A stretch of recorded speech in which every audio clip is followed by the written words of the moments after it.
María Dolores de Cospedal, muy buenos días. Muy buenos días. Presidenta de Castilla-La Mancha y secretaria general del PP. Enseguida vamos a entrar al fondo de la reforma laboral. Estamos comentando aquí algunos aspectos, pero de esa reunión de la que nos hablaba Guadalupe, ¿puede salir algún cambio en el criterio que el Gobierno nos ha contado que tiene sobre las relaciones laborales en España? A mi entender, la entrevista que tiene esta mañana la ministra de Empleo y de Seguridad Social con los sindicatos es una reunión para informarles acerca del contenido del decreto. Todo el mundo sabe que hubo un tiempo para la negociación, que el tiempo ha sido mucho, que ha sido largo, no solo en esta legislatura, también en la anterior, pero también tenían un mandato para los primeros días del año y yo entiendo que ahora estamos en un momento informativo.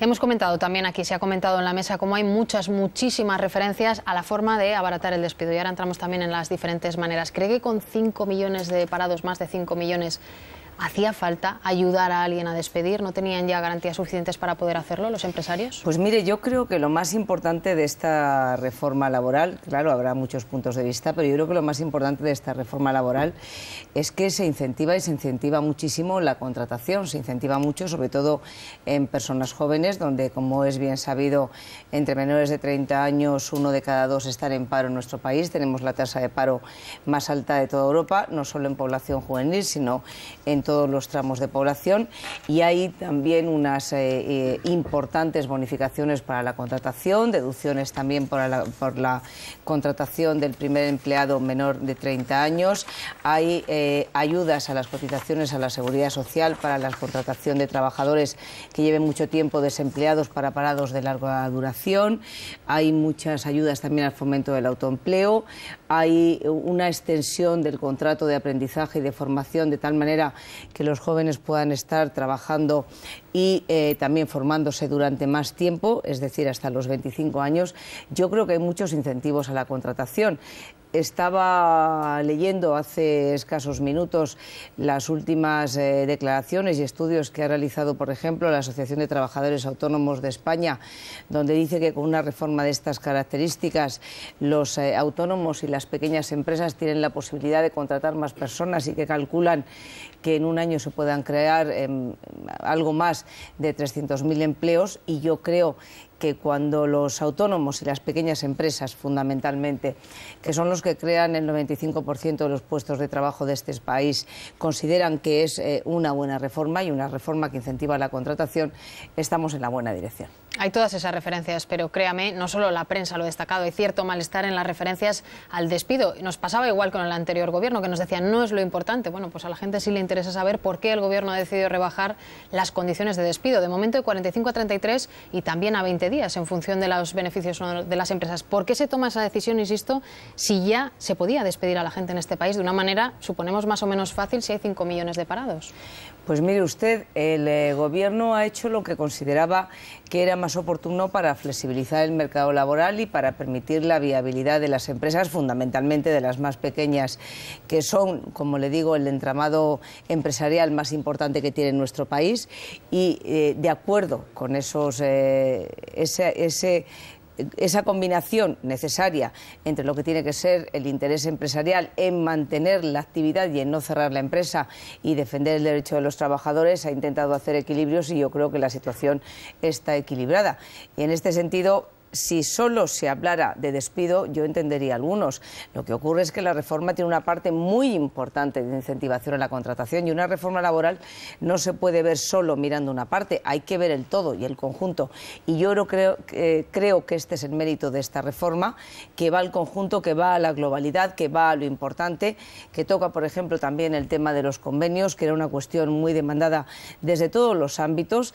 El mercado español, el mercado laboral español estaba caracterizado a nivel internacional, y así lo decían todos los organismos oficiales, por ser uno de los mercados laborales más rígidos y más inflexibles que había en toda la OCDE, también más injustos, porque junto con una cantidad de trabajadores que tenían una protección X, la que había hasta ahora, luego el resto de los trabajadores no tenían ningún tipo de protección, y ahora a lo que se tiende es que la contratación vaya más por la vía de contratación indefinida, a no perpetuar ad infinitum las contrataciones temporales y que se incentive contratar a un trabajador con carácter de contrato indefinido y, por lo tanto, a dar una mayor estabilidad en el empleo, pero a que todos los trabajadores que se contraten, todos puedan tener un nivel de protección, no como hasta ahora, que era o todo o nada.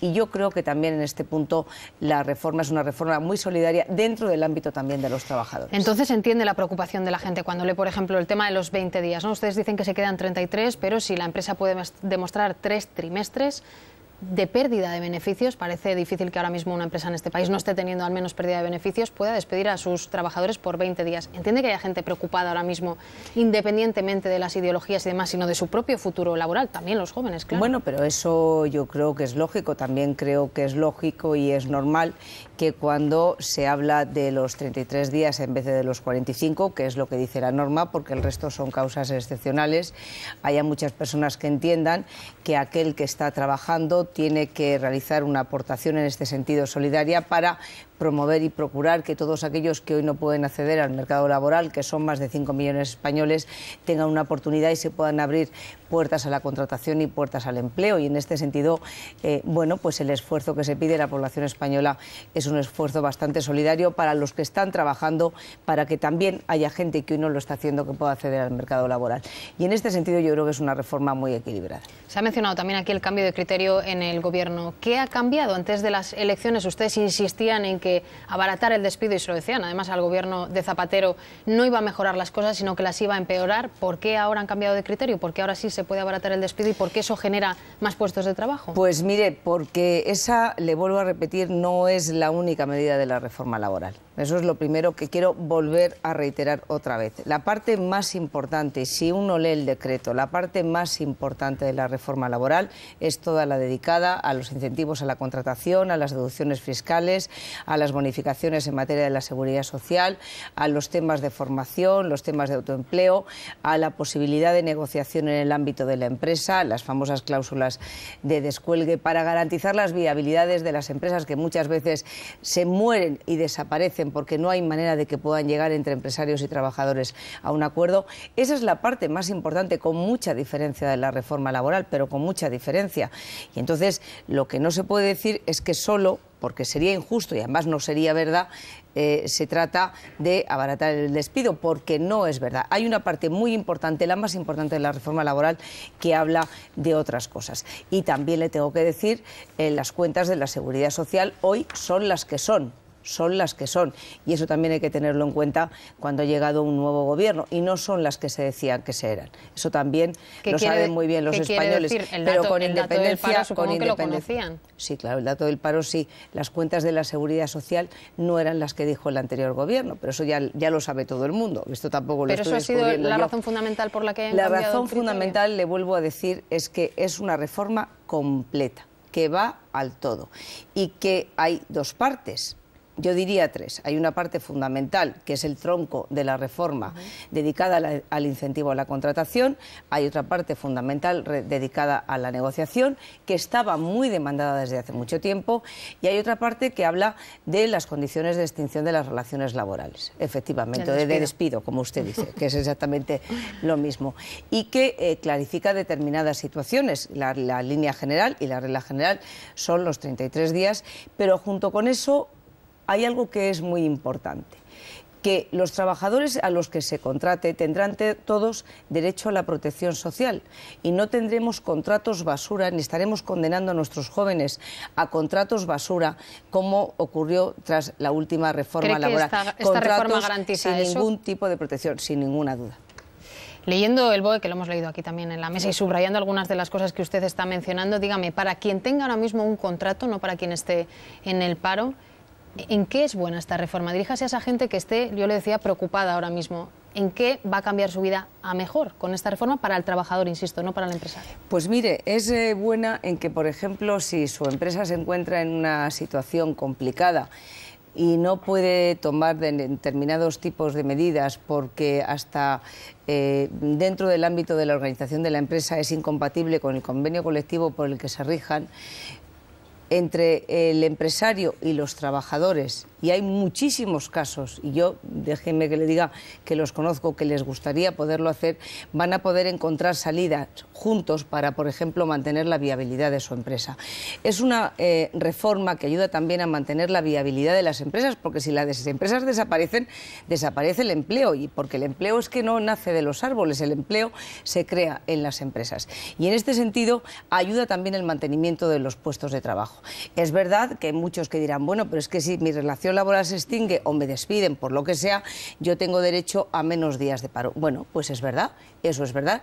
En contra, se favorece que pueda haber mucha más gente trabajando. Y efectivamente, en un momento como el que nos encontramos, los esfuerzos de toda la población tienen que ser esfuerzos solidarios. Otra de las cosas que se menciona es con el tema de los ERES, cuando una empresa tiene que tomar la decisión de echar, de expulsar a algunos de sus trabajadores, ahora sin autorización administrativa. Previa, sí, efectivamente. Pero esto también cambia, eso me reconocerá que es un cambio. ¿Eso facilita, según algunos, no, según usted?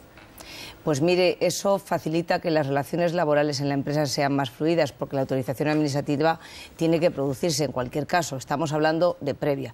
Lo que cambia es ese sistema que se había demostrado que tenía muchísimas rigideces, que las tenía, y esto era algo en lo que convenían prácticamente todo el mundo, que era un sistema muy rígido, que no dejaba la posibilidad de que la empresa pudiera buscar soluciones, que la autorización lo decían más bien estar... los empresarios, no los sindicatos, ¿no? Pero mire usted, también por aclararnos y para que quede medianamente claro, al menos desde mi punto de vista, cuando hablamos de empresarios, sobre todo de lo que estamos hablando en España, es de las personas que tienen un taller, un negocio, un comercio, del pequeño empresario, del trabajador autónomo que tiene 1, 2 o 3 trabajadores, con él trabajando o con ella trabajando, de la que tiene una peluquería, de la que tiene un bar, un restaurante, Es que eso es la mayoría del empresariado de nuestro país. La trama empresarial de España son pequeñas y medianas empresas y autónomos que crean 1, 2 o 3 puestos de trabajo. Y para esa gente, efectivamente, tener mayor flexibilidad a la hora de organizar su empresa, obviamente respetando los derechos de los trabajadores, que hay que respetar.